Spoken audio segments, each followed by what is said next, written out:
Bueno, buenas noches a todos. ¿Cómo están? Espero que bien. Bueno, disfrutando de la presentación que hicieron recién, que realmente me gustó mucho, me impactó mucho. Las 4 presentaciones muy buenas que van en línea de lo que yo pienso y de lo que necesitamos para el mundo que viene. Bueno, me gustaría agradecer también a toda la gente de SLADE por el trabajo que hicieron, a la gente de la Universidad Siglo XXI, que realmente trabajaron con muchísimo entusiasmo, y bueno, me gustó mucho todo el ambiente, la gente, cómo se trabajó. Y por otro lado también a la orquesta, en principio Juan Otero, que está por allá, que es el organizador de la orquesta, realmente una persona increíble, y todos los músicos de la orquesta, realmente nos hemos llevado muy bien.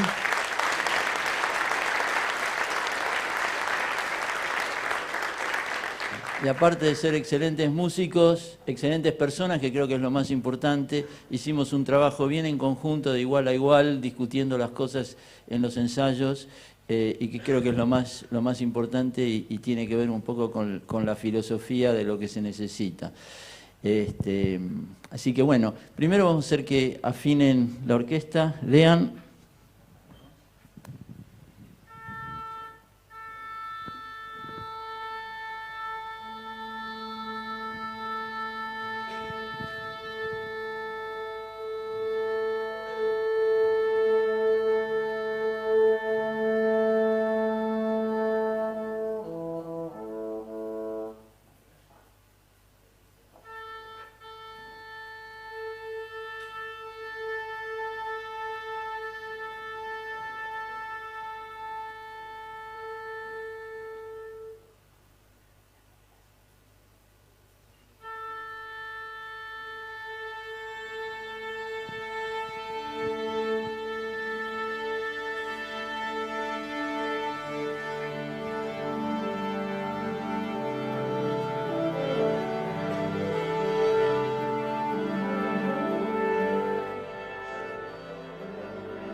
Bueno, antes de empezar, que voy a explicarles un poco qué es lo que vamos a hacer y demás, me gustaría mostrarles un poco cómo es una orquesta sinfónica, cómo está armado como organización una orquesta, y tiene familias de instrumentos, grupos de instrumentos.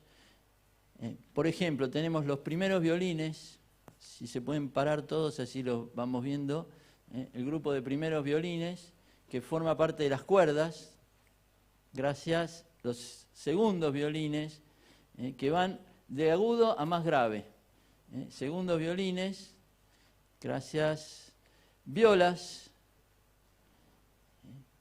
más grave, más grande el instrumento, violonchelos o chelos, contrabajos, y que es el más grave de todos en sonido, va de agudo, va dando toda la vuelta. Esto es todo lo que son las cuerdas, ¿sí? En estos hay un concertino, que es Lean, que es un poco el encargado de todas las cuerdas de alguna manera, y después tenemos guías, guías de primeros violines, no sé quién... guías de violas, guías de chelos, Estela, guías de contrabajos, me olvidé tu nombre, Fernando. Después tenemos las maderas, arrancando otra vez de agudo a grave. Tenemos las flautas, pero el más agudo es el pícolo o flautín. Después viene flautas, después tenemos oboes, clarinetes, y la madera más grave, gracias, es el fagot. Y después tenemos los bronces o los metales, que tenemos trompetas, cornos, trombones. Y por último, la última familia, que en este caso es una sola persona, Javier, la percusión con timbales y tiene tambor también para alguna obra.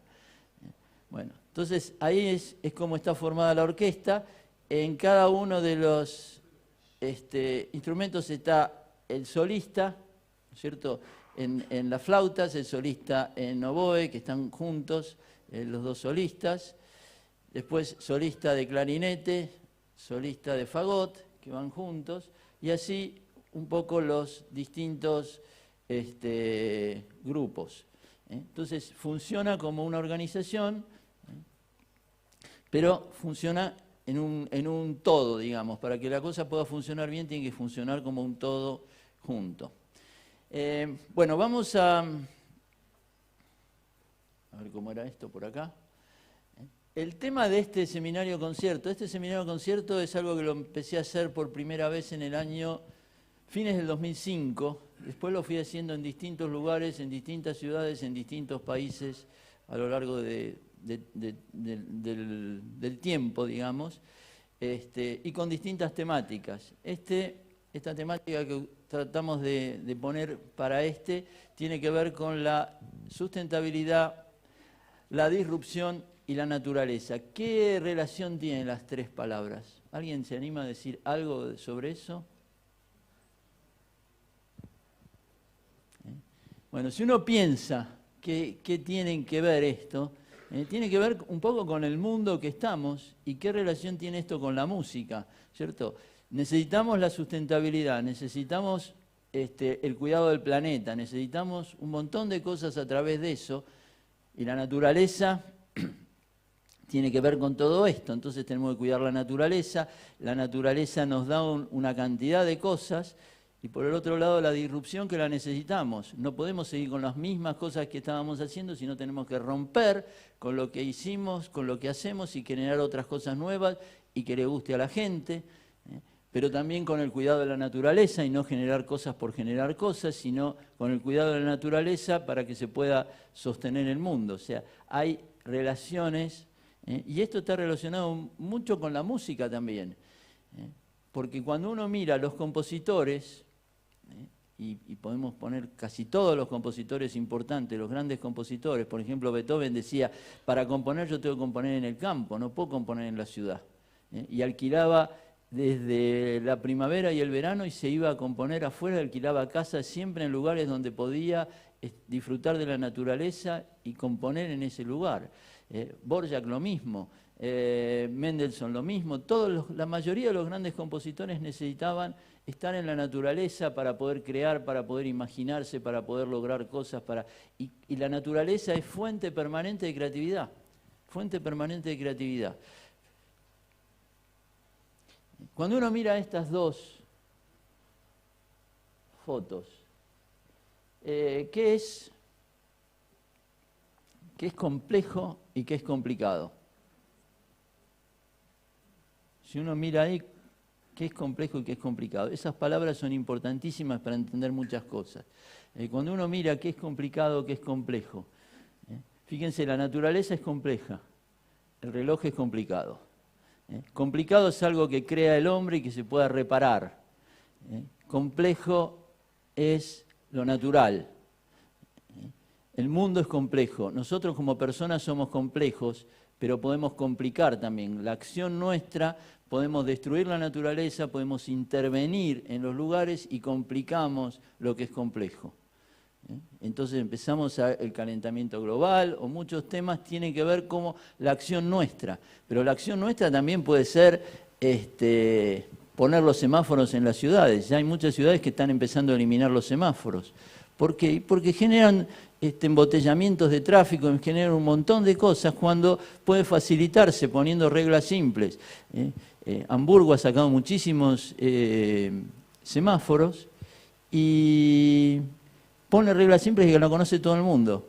¿Cuáles son las prioridades de paso? Entonces pongo las sendas peatonales y ¿qué prioridades tengo?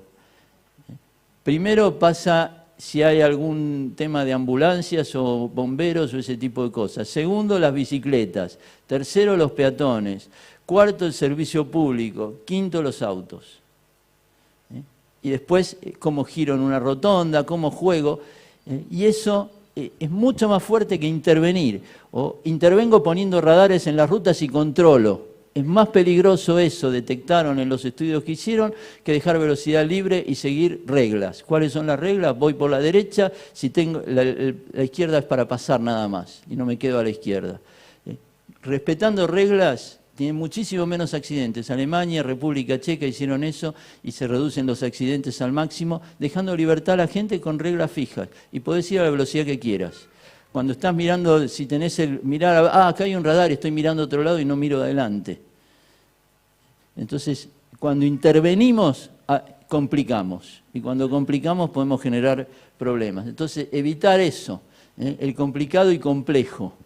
Tenemos que dejar que fluya la complejidad. Cuanto menos intervenimos, más fluye la complejidad. Cuanto más intervenimos, complicamos y generamos, ya no somos sostenibles después también. Entonces, cuando uno mira esto, hay que aprovechar la naturaleza y dejar fluir la naturaleza. Los animales, toda la importancia que tiene eso. A mí me encantan los animales, yo disfruto muchísimo de ver los animales, de ver la naturaleza, ¿cierto? Es muy importante. Antes hablábamos de una organización o de una empresa. Hoy no vamos a estudiar, estudiando administración ya no vamos a estudiar una organización, ni vamos a estudiar una empresa. Necesitamos mucho más que eso. Nosotros, que también lo dijeron acá, empezar a verlo como ecosistema. Ya no funciona. Yo solo con una organización, con mi empresa, no voy a hacer absolutamente nada si no creo un ecosistema y empezar a entender ese ecosistema. Y ese ecosistema tiene que ver con la naturaleza, tiene que ver con la complejidad, tiene que ver con la vida, tiene que ver con un montón de cosas. Entonces, y esto tiene que ver un poco con esto, autoorganización, permanentemente autoorganización. Todo se autoorganiza, ya no tengo que andar con las estructuras, los organigramas, la burocracia, eso es complicación, es intervenir, es frenar, es burocratizar. Reglas simples, prueba y error, permanentemente de esa forma. Disrupción, tiene que ver con ¿qué? Con el coraje, con la imaginación, con la pasión, con la fuerza de acción. Tenemos que romper lo que existe y crear cosas nuevas. Mi definición de estrategia, una apuesta dinámica para lograr la visión con el posicionamiento deseado. Entonces, es muy parecido a todo lo que se habló por acá. Porter decía, es elegir qué hacer y qué no hacer. Cuando hablamos de la física tradicional y que nos lleva a ver el mundo como lo veíamos antes o como todavía lo siguen viendo muchísimas personas y muchísimas empresas y organizaciones, el mundo es un objeto que está fuera nuestro. No está fuera nuestro, nosotros somos parte del mundo. ¿Existe la objetividad? No existe la objetividad. Cada uno de nosotros ve lo mismo en forma diferente. ¿Podemos analizar los fenómenos de forma independiente? No, terminantemente. Entonces, nosotros somos parte del mundo, el observador y el observado se complementan, estamos unidos, no existe la objetividad, el observador co-crea cuando observa un fenómeno. Antes se veía así. Después empezó a ver más unido. Pero después empiezan a ver los ecosistemas y puede haber varios ecosistemas que se van juntando. Entonces empezamos a juntar otras cosas, a ver otras cosas. Tenemos puntos de bifurcación. Cada disrupción genera un punto de bifurcación donde se puede ir para arriba o para abajo. Si uno sigue haciendo lo mismo, va para abajo y va a la muerte. Amplificado por el efecto mariposa. Son muchos puntos de bifurcación. Y ahora empezamos a relacionar un poco con la música. Como vamos a hablar de música sinfónica, tampoco vamos a hablar de Johann Sebastian Bach, pero Johann Sebastian Bach fue contemporáneo con Newton, y cuando uno analiza la física de Newton, certeza, precisión, matemática, y todo se puede ver a través de la matemática. Uno toma la música de Bach también, certeza, hay matemática pura, todo tiene que seguir una línea, todo tiene que ver con todo. Fíjense cómo... Ahora, ¿qué pasa después? La física cuántica rompe el paradigma a mediados del siglo XX prácticamente, y recién ahora se está empezando a entender todo eso. Pero cuando uno mira los distintos compositores, vamos a ver, ¿quiénes son esos compositores? ¿Alguien sabe? Esos son todos los que vamos a hacer fragmentos hoy, a ejecutar obras de ellos. Hay algunos que son conocidos, ¿no es cierto? Beethoven, que está por ahí. Haydn, está por acá, el primero. Después, fíjense, ahí tenemos los nombres. Tenemos a Mendelssohn con las fechas. Cuando Mendelssohn tiene 18 años muere Beethoven.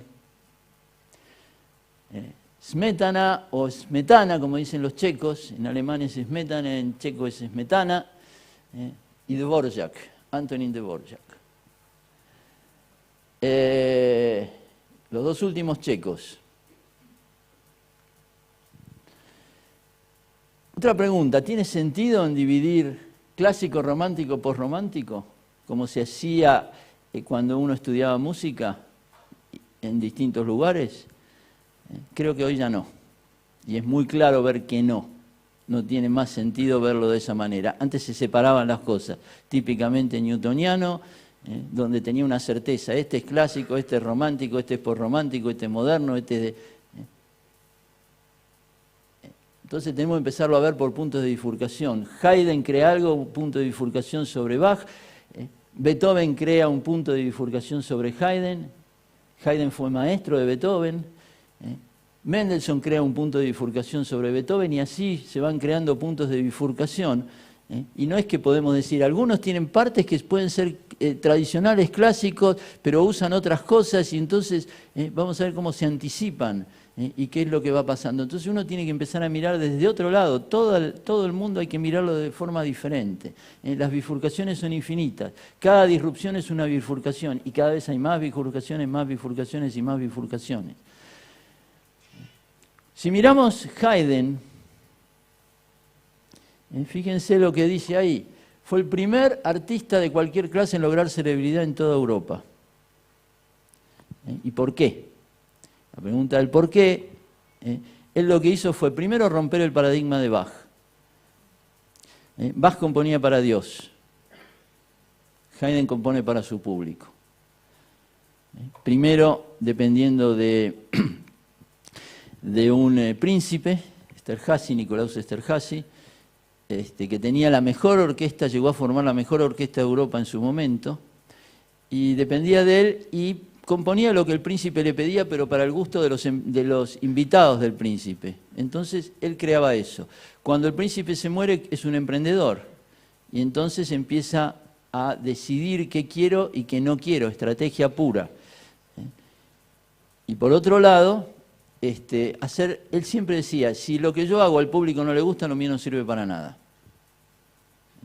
Entonces, muy clarito, trabajaba con el público y hacía lo que él quería y tenía que crear cosas nuevas. Se la pasaba creando y probando cosas y haciendo cosas divertidas. Haydn es el más divertido, el más travieso, el más energizante y el más sorpresivo de todos los grandes compositores. Uno puede hacer un seminario de concierto entero de Haydn para mostrar todo lo que tiene, todas las cosas que ha hecho. Siempre está un paso delante de sí mismo y dos pasos delante del que lo escucha. Típico de estratega puro. Su música es un ejemplo de desafiar la simetría y la regularidad. Lo de Bach era simétrico y regular. Él lo que hizo fue decir, todo eso hago otra cosa que no tenga nada que ver. Y en un momento dijo, yo aprendo rompiendo reglas, no siguiendo lo que estaba. Entonces, probar cosas diferentes. Haydn admitió que no aprendió siguiendo las reglas, sino todo lo contrario. En la estrategia disruptiva uno necesita todo esto. Tenemos que descubrir el futuro, no estar dependiendo del pasado.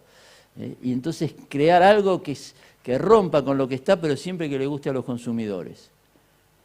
Fíjense la definición de Jeff Bezos de disrupción. Es una consecuencia que tiene que ver con el gusto de los consumidores, o la nueva forma. Lo que nosotros decimos siempre, cómo vamos a deleitar a nuestros clientes. Nosotros no somos disruptivos, buscamos el deleite. Si inventamos algo nuevo y radical y no les gusta a los clientes, no es disruptivo. Bueno, Haydn tuvo viajes en Londres, 2 viajes a Londres. A él le decían, bueno, había compuesto un montón de obras y de sinfonías y demás, y le dicen, queremos que que vaya, que dirija las obras que tiene, qué sé yo. No, yo voy a ir a Londres primero, voy a ver qué es lo que quiere el público, voy a ver cómo son las orquestas y voy a componer para eso. Compuso 6 sinfonías en Londres, se volvió a Viena, lo invitan de nuevo y va otros 2 años más a Londres. Fueron 2 años en el primer viaje, 2 años en el segundo. Después, con toda la plata que ganó allá, se compró esa casa que está en Viena. Hoy es bastante cerca del centro, antes estaba más afuera, con un parque, con un montón de cosas. Y bueno, y terminó componiendo 104 sinfonías. La última se llama Londres, después de eso volvió a Viena, dice que le daba vergüenza toda la plata que había ganado y dedicó la última parte de su vida componiendo para Dios. Vamos a escuchar parte de esto, el final de esta sinfonía. No sé si el video que tenemos acá se puede ver o no. Me parece que no. Yo acá había puesto un video. ¿De dónde sacó? Esta sinfonía tiene 4 movimientos. El primero más el ambiente de lo que es Londres, y después va avanzando. Y en el último quiso mostrar lo que eran las calles de Londres y el sonido que él escuchaba en las calles. Y entonces tomó una melodía, pero que ahora no la podemos ver porque no tomó. Tengo que ir para atrás. Se me fue para el otro lado. De este tema, que él lo escuchó en la calle de Londres, y sobre eso construyó el movimiento, el último movimiento. Vamos a hacer un fragmento nada más del último movimiento de esta sinfonía. Es un allegro espiritoso, tomado de música de Haydn, que escuchó de un grupo callejero. Entonces fíjense cómo la música popular se mete en esto y él crea algo divertido para mostrar lo que él sentía de Londres.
Ahora vamos a hacer otra, cortito.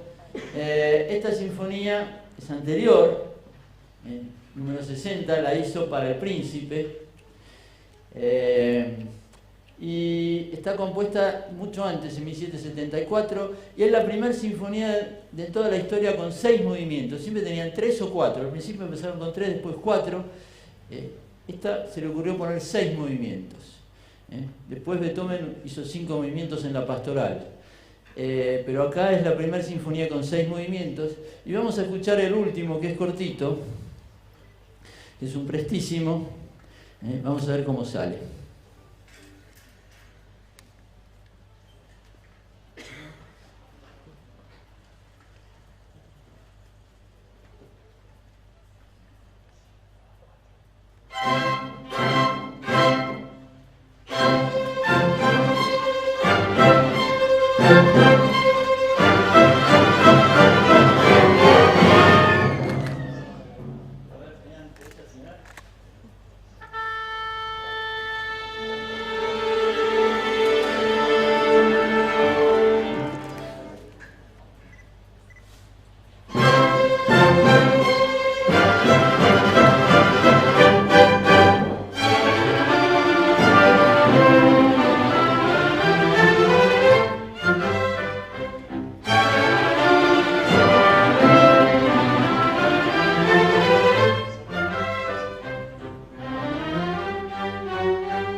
Lástima que se equivocaron.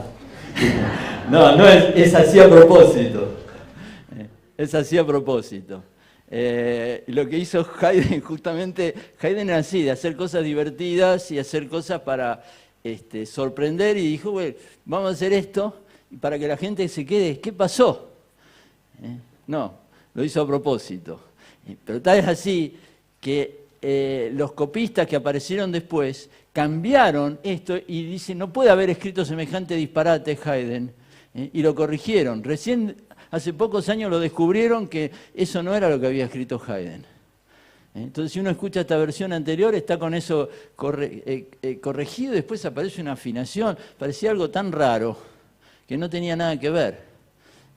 Pero fíjense que las cosas, hasta eso dice, eso no puede haber escrito. Bueno, escribió eso. Y lo hizo hacer así a propósito, para sorprender a la gente.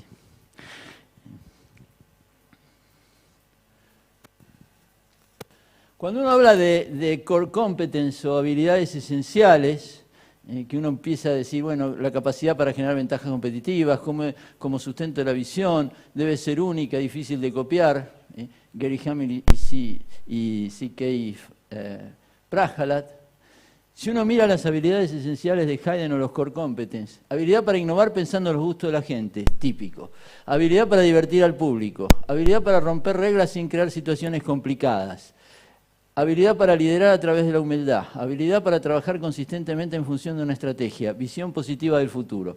Se lo considera el padre de la sinfonía, el padre del cuarteto de cuerdas. Creó muchísimas cosas. Vivió muchos años para la época.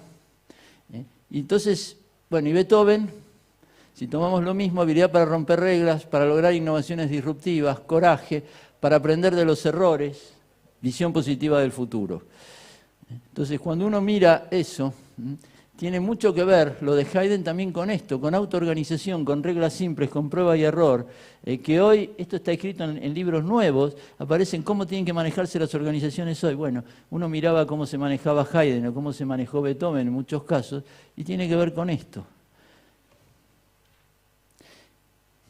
Vemos los modelos mentales rápidamente. Yo hice una clasificación que la uso bastante, es decir, hay un tipo de modelo artesanal que quiere una empresa chiquita, quiere una familiar, no quiero que venga nadie extraño, no quiero pedir créditos, no quiero crecer.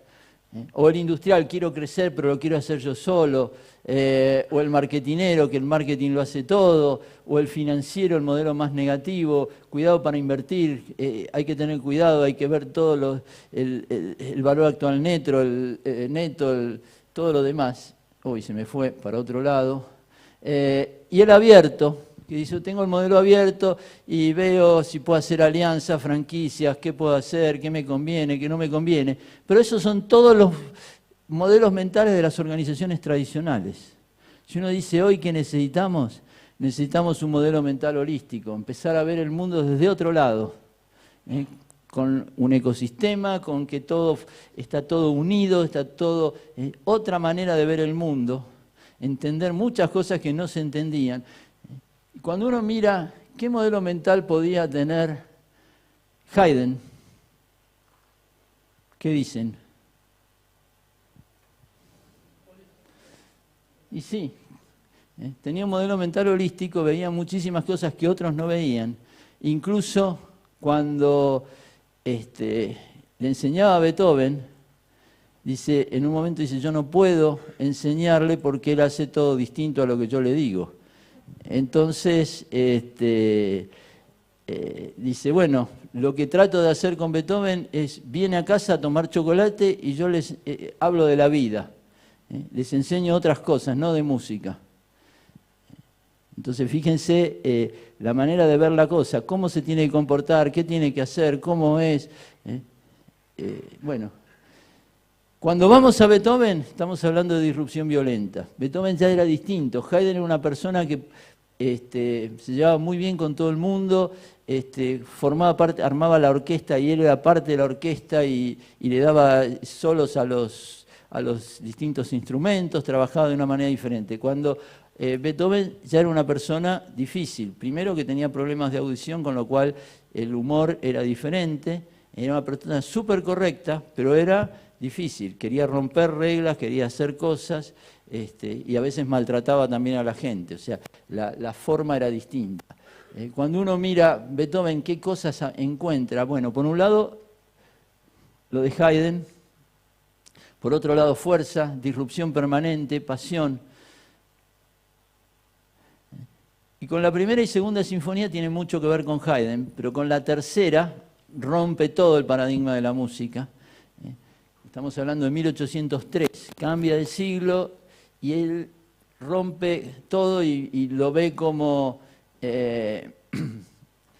cómo le pego al siglo anterior, cómo rompo las costumbres, y la sinfonía es agresiva en todos los aspectos. El primer movimiento es como una batalla, el segundo movimiento es una marcha fúnebre que mata todo lo anterior y después muestra lo que viene, de alguna manera. Hay una película de la BBC que está en YouTube que se llama Heroica el día que la música cambió para siempre, y esa frase es de Haydn. Haydn estuvo en el ensayo de la Heroica y cuando escuchó eso y vio eso dice, acá nadie lo entiende ahora, pero la música a partir de ahora va a cambiar para siempre. A mí no se me hubiese ocurrido escribir eso, pero iba a pasar eso. Entonces, la Heroica genera una jugada audaz, fuerte, pero genera un salto de juego, consigue en ese momento que le guste a la gente. Se estrena esa sinfonía y no le gusta a la gente. Primero que es larga, duraba el doble que una sinfonía tradicional, casi una hora. Segundo, disonancias, sonidos bastante desagradables. Tercero, muchos temas mezclados. Entonces le criticaron todo eso. Fracasó. Después va a la cuarta. ¿Qué hace con la cuarta? ¿Vuelve a jugar arriba o vuelve a jugar abajo como una sinfonía más como Haydn? Juega abajo, pero juega abajo de otra manera. Alquila la sinfonía. Lo disruptivo es que alquila la sinfonía. Se le alquila a un duque por un año y en ese año le alcanza plata como para vivir. Y en ese año compone la quinta y la sexta juntas, con la plata de la cuarta de alguna manera. Entonces fíjense cómo Beethoven se las buscó, decir, bueno, hago algo que puedo alquilar de alguna manera y conseguir la plata para componer lo que yo quiero. Y entonces con eso compuso la quinta y la sexta juntas y las estrenó el mismo día. La quinta tuvo un éxito rotundo, la sexta un fracaso rotundo. Dos paradigmas distintos, dos sinfonías absolutamente diferentes. Y él dijo, yo necesito componer la sexta porque me da la serenidad de los nervios que me puso componer la quinta. Entonces componía las dos juntas. Un rato una, después cuando se cansaba y componía la otra. Y la sexta la hizo, se llama Pastoral, y es como los días que él pasaba en el campo componiendo. Entonces muestra cómo entra al campo, una escena junto a un arroyo, la fiesta de campesinos, una tormenta en el campo y el himno final de agradecimiento. Pero la gente en ese momento no la entendió y abre otro mundo. Y entonces ahí está muy asociada con la naturaleza. A ver, dame un poquito más. Bueno, y acá con la quinta lo que hace es tomar un tema que repite. Eso hoy es un fractal. Entonces, fragmentado irregular se repite en diferentes escalas. 1975, autosemejanza, dimensión fraccionaria, forma una estructura sola, está en la naturaleza y en la vida real. Cuando uno mira esto es un fractal, que se ve repetido. Cuando uno mira una hoja es un fractal. Cuando uno mira un tomate es un fractal. Fíjense, una manzana es un fractal y así se va viendo. Un pino es distinto a un roble y los fractales son diferentes. Cuando uno toma una estructura fractal, por ejemplo, de Google, ve esto. Y cuando mira la quinta de Beethoven, aparece el segundo tema, pero el fractal está ahí abajo. En los chelos, por ejemplo, y bajos. Pa, pa, pa, pa, pa, pa, pa, pa, pa, pa, pa, pa. Y la melodía parece otra. O sea, no solo que a lo largo del tiempo está la melodía, pero a veces subliminalmente el fractal sigue estando. Entonces golpea permanentemente sobre eso. Y hay una transición, por ejemplo, entre el tema 1 y el tema 2, que lo hacen los cornos, pa, pa, pa, pa, pa, pa. También es el mismo tema, que lo cierra de alguna manera y entra el segundo tema. Obra densa como ninguna, hecha de una sola pieza, obediente a una única idea, posee una coherencia sin precedentes en la música e intensidad dramática como jamás hasta entonces nadie pudiera imaginar una sinfonía. Lo que hizo fue, tomó todas las críticas de la heroica y la puso acá. Muchos temas, uno puso. Y el segundo, pero siempre con uno. Y crea un fractal. Era muy larga, la hace más corta, 35 minutos en total la sinfonía. Ninguna disonancia, ningún sonido desagradable. Entonces creó algo que le podía gustar al público, aprende de los errores y con esto golpea. A él no le parecía mejor esta, siempre le pareció mejor la heroica que esta, pero esta la hizo en función de lo que aprendió, de lo que le dijo la gente, de alguna manera. Y esta hoy sigue siendo la sinfonía más ejecutada en toda la historia de la música. Esta es la obra más ejecutada y fíjense el efecto de posicionamiento del fractal. Es la sinfonía más ejecutada, es la sinfonía más recordada, es sinónimo de sinfonía, sinónimo de música clásica, casi sinónimo de Beethoven. Todo lo que pegó esta obra desde el primer día. Vamos a escuchar entonces el primer movimiento completo de la quinta.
Bueno, se nota la diferencia, ¿no es cierto?, de lo que es lo que hizo Beethoven con esto, cambió todo el juego y bueno, de entrada fue una sinfonía que fue exitosa y está toda la repetición, toda basada en una idea, una única idea que va dando vuelta y va dando vuelta.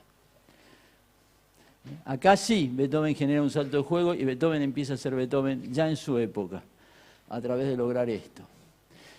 Ahora vamos a mirar un poquito la pastoral, que la hizo simultáneamente y no tiene nada que ver con esta sinfonía. El primer movimiento es la entrada al campo, el segundo movimiento es un movimiento lento, la escena junto a un arroyo, que no lo vamos a hacer. Vamos a hacer un pedacito del tercer movimiento, que el título le puso Beethoven, Desanimada Reunión de Campesinos, algo así es la traducción. Y bueno, ahí vamos a ver la parte final, donde los músicos empiezan a perder hasta el control de la música, parece como que se emborrachan y el tiempo le cambia.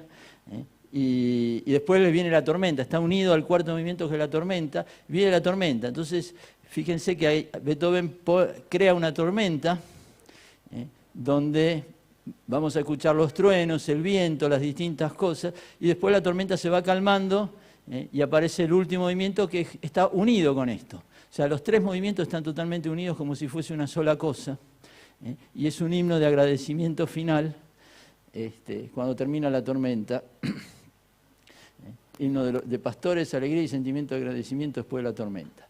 Entonces, eso es lo que vamos a ver ahora en esta sinfonía, que no se ejecuta mucho tampoco hoy. Es una sinfonía que se hace bastante poco, y sigue siendo una sinfonía que lo que arma acá es un mundo nuevo. Es como que si fuese el primer poema sinfónico, porque empieza a ver algo está creando una cosa y sobre lo que él sentía lo va poniendo ahí adentro. Entonces abre otro panorama, otra cosa que no había hasta ese momento, no se veía demasiado, lo empieza a abrir con la pastoral, que después otros compositores toman esta idea y la van llevando a lo largo del tiempo.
Bueno, muchas gracias. Bueno, fíjense, la naturaleza presente, el agradecimiento a la naturaleza, cómo Beethoven necesitó esto también para componer y para desarrollar cosas, y compuso prácticamente toda su obra pensando en la naturaleza, y bueno, acá lo vemos. Y no solo tiene que ver con la naturaleza esto, si uno se pone a pensar, tiene que ver con la vida en sí, porque él va poniendo los movimientos, la tormenta, que puede ser cualquier problema que uno tiene, y cómo después termina disfrutando de cómo lo dio vuelta. O sea, tiene muchos significados la sinfonía en el fondo. ¿Cuál era el modelo mental de Beethoven? No es fácil. Yo le puse dos diferentes. Al principio para mí más abierto, después holístico, ya cuando hace la novena sinfonía, que lo que busca es todos los hermanos unidos, todos somos juntos, todos, y ahí se ve todo el efecto holístico de Beethoven en su última parte de la vida. Si uno dice impulsores de posicionamiento, Haydn diversión y sorpresa, Beethoven fuerza, potencia, tensión y triunfo. Beethoven siempre es tensión y triunfo en todas sus obras. Vamos a pasar a Mendelssohn. Muchos le decían un Mozart, para muchos fue mucho más prodigio que Mozart, porque Mozart estaba ayudado por el padre, él no. Fue uno de los pocos compositores con padres que tenían mucha fortuna, y él era una persona totalmente superdotada, igual que la hermana, que era 4 años mayor que él, Fanny, que era también compositora, pero no solo compositores, componían, pintaban, escribían, o sea, tenían varias cosas, estudiaron directamente desde su casa y al poco tiempo podían hacer lo que sea. Y los padres lo incentivaron fundamentalmente a Félix a recorrer el mundo y a salir a viajar. Entonces hizo muchos viajes, y bueno, compuso entre los 12 y 14 años 12 sinfonías para cuerdas, y a los 15 años compuso la primera sinfonía para gran orquesta. A los 18 viajó, bueno, se encontró con Goethe, con muchos, porque visitaban la casa de los padres y se encontraba con todo. Mendelssohn le presentó la quinta de Beethoven a Goethe, inclusive. Y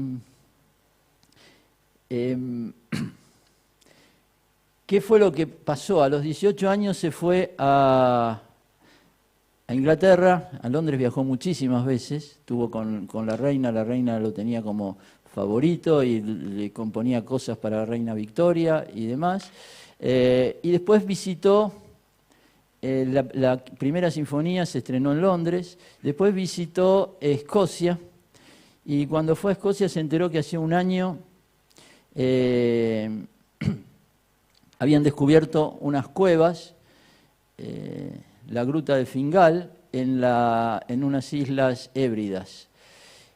200 kilómetros adentro del mar, en el oeste de Escocia, noroeste de Escocia, fíjense, 200 kilómetros adentro. Se fue con un amigo que había ido a recorrer, que era escritor,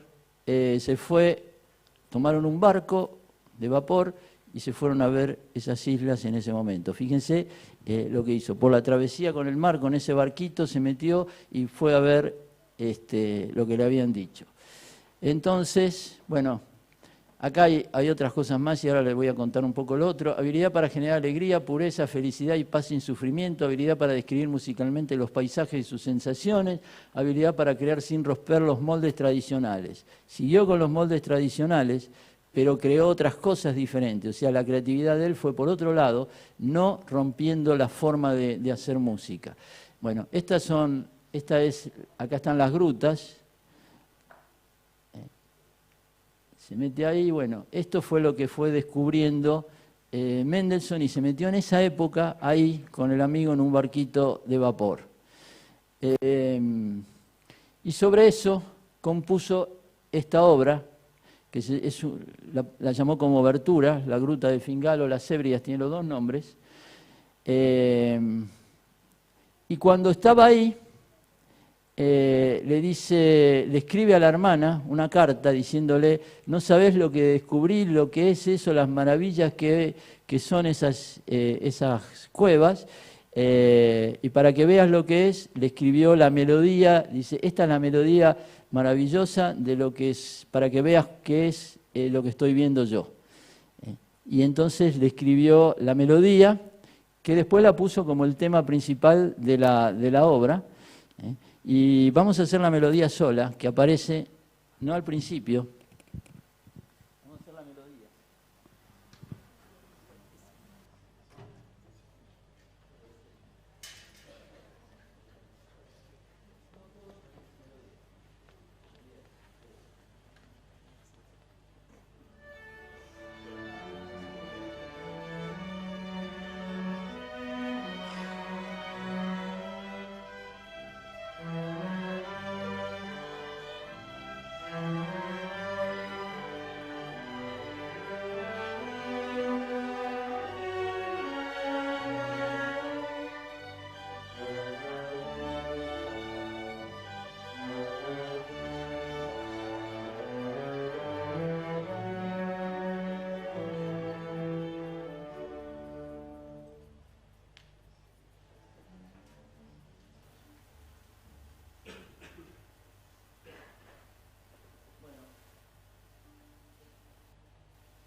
Esa es la melodía que le mandó a la hermana.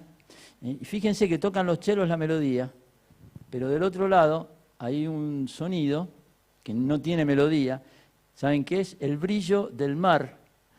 Y entonces con los violines está el brillo del mar y la melodía, que lo que está viendo él. Entonces ve el brillo del mar y ve la melodía. Fíjense que esta obra es súper importante porque es como el primer poema sinfónico sin tener nombre de poema sinfónico. Está mostrando lo que él ve. De entrada muestra el mar, las olas, y cómo se levantan las olas, cómo se tranquiliza el mar cuando va llegando. Después muestra cuando ve las cuevas, después muestra el barquito de vapor, el sonido que tiene, y lo hace ahí, una tormenta en el medio, y va describiendo todo lo que ve. No vamos a hacerla toda, vamos a cortar, vamos a hacer un pedacito, porque es bastante larga, como para que vean toda esta parte.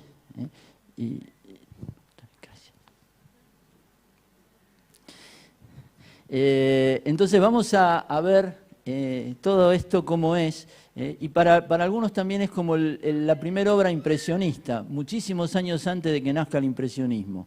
Entonces tiene todo, y está basada totalmente en la naturaleza, y es disruptiva en todos los sentidos, pero con una música que es tradicional, no rompe, digamos, las cosas, rompe desde el otro lado de lo que está creando. Y lo que hace es también cambiar los tempos en el medio, va más rápido, después se hace más suave, más lento, va modificando todo. Entonces, ahí se empieza a ver, a veces, no, voy a hacerlo sin batuta nomás.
Bueno, esto lo pintó Mendelssohn, por ejemplo. Él muchas cosas las mostraba y las...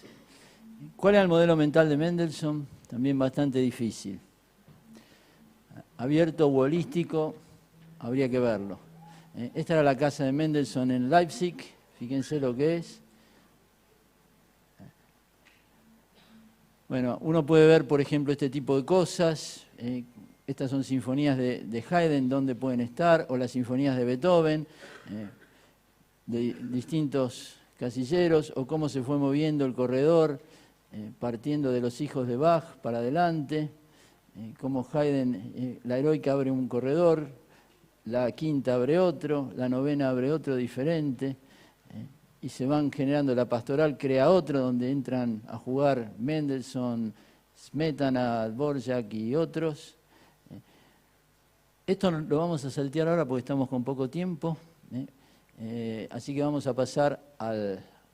Smetana se lo considera el padre de la música checa. En la última parte de su vida también quedó sordo como Beethoven y compuso su obra más importante, un ciclo de poemas sinfónicos, eran de mi patria. Nosotros íbamos a ver fundamentalmente el Moldava, que es el más conocido, Vltava, de los 6 que tienen, que es el río que recorre República Checa. Este es un compositor que, estando en República Checa, se escucha la música de él por todos lados, hasta en las estaciones de tren, en todos lados, es como el himno de República Checa. Es la creación de la música nacionalista. Y vamos a pasar a otro checo, Antonín Dvorak. Un caso muy particular. Es uno de los sinfonistas más importantes, hijo de un carnicero, estudió violín y piano. Su primera composición ganó un concurso y fue becado a Viena. Compuso 9 sinfonías y tuvo mucho éxito. Viajó 9 veces a Londres, donde era considerado lo máximo, y en Londres se encontró con la directora del Conservatorio de Nueva York y lo contratan para crear la base de la música americana, dar clases y componer, a un sueldo de lo que fuese hoy más o menos $600.000 por año durante 3 años. El último se volvió porque quería estar en Chequia y en el campo, que es lo que le gustaba a él, componía en Vysoká. Pero ahí descubre belleza de la naturaleza, escucha música, vive las sensaciones, fusiona el folclore checo con el folclore americano, con música indígena, negro espiritual que encuentra. Bueno, y fue a distintos lugares, también dentro de la naturaleza, a inspirarse en Estados Unidos. No solo se quedó en Nueva York, y a ver todo lo que encontraba. Y esto es Vysoká. Estas 2 casas fueron de Dvorak, en Chequia, también en el campo. Fíjense cómo están. Si tomamos esta sinfonía, la novena del Nuevo Mundo, la hizo en Estados Unidos, con otras obras más, una estructura fractal integral con un tema a lo largo de toda la sinfonía, como la quinta de Beethoven de alguna forma, fusión de temas basados en negro espiritual, en música autóctona indígena, con folclore checo y la estructura tradicional originaria de Haydn y de Mozart de alguna manera. Esta sinfonía tuvo un éxito rotundo cuando se estrenó en Nueva York, que se hizo varias veces, fue a Londres con un éxito tremendo. Hoy sigue siendo una sinfonía súper exitosa, es la segunda sinfonía más ejecutada después de la quinta de Beethoven. O sea, hasta dónde ha llegado, hoy sigue siendo una de las grandes sinfonías, una construcción realmente impresionante, y se va a ver con solos de flauta, distintos solos, que se ve la música autóctona americana, cómo lo mezcla y cómo aparece el folclore checo. Vamos a hacer el primer movimiento, que es muy interesante. Empieza con una parte lenta y después toma el tema.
falta mucho. No terminamos todavía. ¿No terminaron todavía? No. ¿Cuánto? ¿Qué hora es? Podemos negociar, estamos negociando en vivo y en directo. Sí, me falta algo, sí. ¿Otra? Los organizadores lo permiten, así que puede ser, sí. Dame eso. Vamos a... Bueno, acá es lo que veíamos recién, las habilidades y demás. Cómo Dvorak movió todo esto, vimos esto. Y vamos a hacer un juego. Vamos a hacer algo que puede ser una obra de cualquiera de estos. A ver quién adivina, a ver si pueden saber de qué compositor es. Vamos a hacer un pedacito para ver.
A ver, ¿de qué compositor es? Haydn no. ¿Quién más? Mendelssohn. Es el final de la Sinfonía Escocesa de Mendelssohn, de la tercera.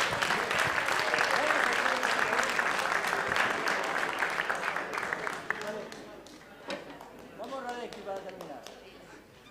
¿Cuánto tiempo? Con ustedes, Vamos.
Bueno, muchas gracias a todos, espero que les haya gustado.